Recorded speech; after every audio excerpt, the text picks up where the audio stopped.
modern marvels. A bowling alley.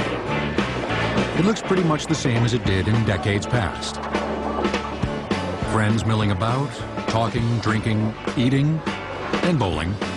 There's something reassuring about all this sameness, but it's a lie. Out on those lanes, a revolution is actually taking place. Over the last few decades, the number of perfect games bowled, a score of 300, has risen dramatically. The source of this runaway inflation? The ball is juiced. It won't bowl for you, but it'll make a good bowler a lot better. It's all about putting the ball into the pocket, the space between the head pin and either of the two pins right behind it. What you want the ball to do is actually make a turn towards the pocket. Now what they found is that a larger entry angle into the pocket actually creates the higher probability for creating strikes. As it enters into the pocket itself, the ball actually dances around the pins once it hits it, and it actually allows the ball a greater chance of being able to intermix into the pins, causing them to scatter around. The lane itself makes hooking the ball hard. The front 2/3 are coated in a layer of mineral oil. This protects the lane from ball impact, but diminishes a bowler's control. To make a ball that can roll straight through oil and then still hook sharply just as it gets to the pins, you need complex chemistry on the outside and sophisticated physics inside. You can think of a bowling ball as having a core and a shell. You can think of it just like the earth. It has a core in it. There are different layers of the core, and then there's the outer part, which we call the veneer. Prior to the 1980s, bowling balls had spherical, symmetrical cores that did little to help a bowler put hook on the ball. Since then, designers have developed solid asymmetrical cores placed at the center of the ball that have increasingly helped steer it. We can actually literally put a steering wheel inside of the bowling ball to get it to behave the way we want it to behave. But how do asymmetric cores help steer the ball? Depending on where the finger holes are drilled on the surface of the ball in relation to this core, a pro shop can reduce the spin for someone inclined to high revolutions and add more to a low spin bowler's ball. In addition, with each revolution of this ball, the core is altering the spin slightly so that a fresh part of the ball comes into contact with the oiled lane. You can see these lines here. These lines are oil. Every rotation is a different line. What that means is that as the ball goes down the lane, it's seeing a fresh surface. What you get is a ball that is very aggressive down the lane when it sees friction, because down the lane it's dry, so it makes an aggressive move. In addition to steering, cores of different densities vary the weight of the balls, from 6 to 16 pounds.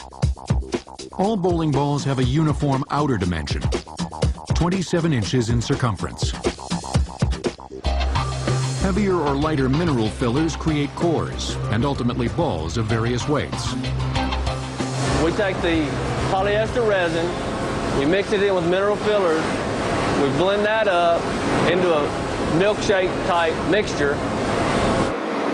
With the help of a catalyst, this mixture goes from liquid to solid in 2 minutes and is then removed from the core mold. The core is drilled so that it can be mounted on a pin in another mold. We fill that area with a polyester resin, the very light, low-density product that goes around the outside. We're pouring a core every 12 seconds all day long. These go into a rack and have about a 45-minute cure period. The high-tech core's pocket-seeking mission is aided by an outer shell, or veneer, made from a high-performance urethane, a porous additive-enhanced resin that has improved traction over the hard, smooth polyester balls of the 1970s. This veneer can be applied to the ball in almost no time. We take that large core with a hole in it, we suspend it on a pin inside a mold, and then we pour the shell around it. This is a very violent chemical reaction. This goes from a completely liquid state to a completely solid state in less than 30 seconds. What we've done with that urethane polymer is actually created a kind of a chemical cocktail. We actually can create a rigid, porous type material. So it's like a polymer sponge. So the ball soaks up oil as it cuts through it.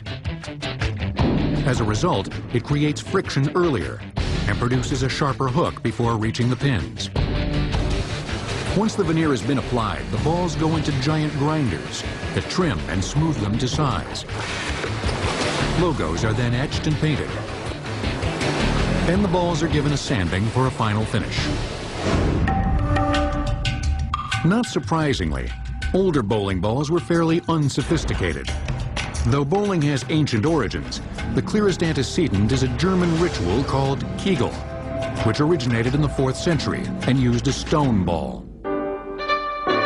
The modern form of the game moved indoors in the 19th century and featured the first manufactured bowling balls. Earlier on, bowling balls were made out of wood. This is actually from the early 1900s, late 1800s. Most of those bowling balls were made out of lignin vita. Common name for it's like ironwood.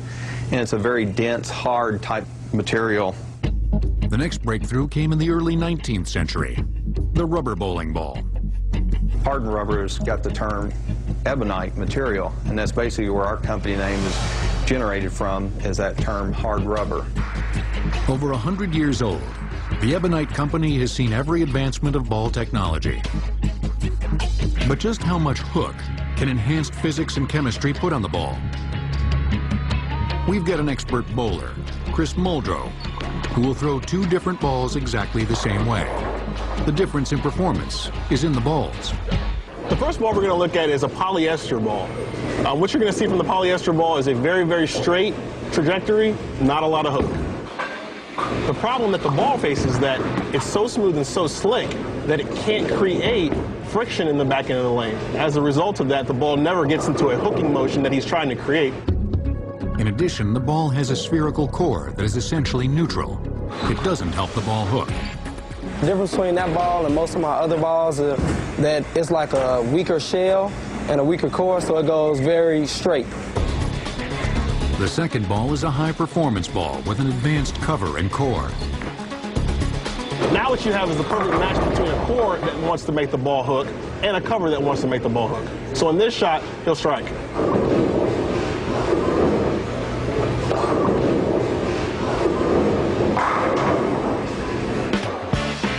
But no matter how much care goes into a bowling ball, there's always some guy who just has to do it his way.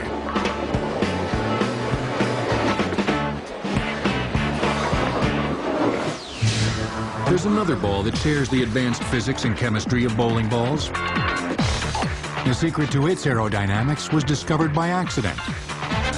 Today, it's being engineered to fly farther than ever. In 1955, there were only 270 perfect games bowled. In 2005, there were 56,212 perfect games bowled. Balls will return on Modern Marvels.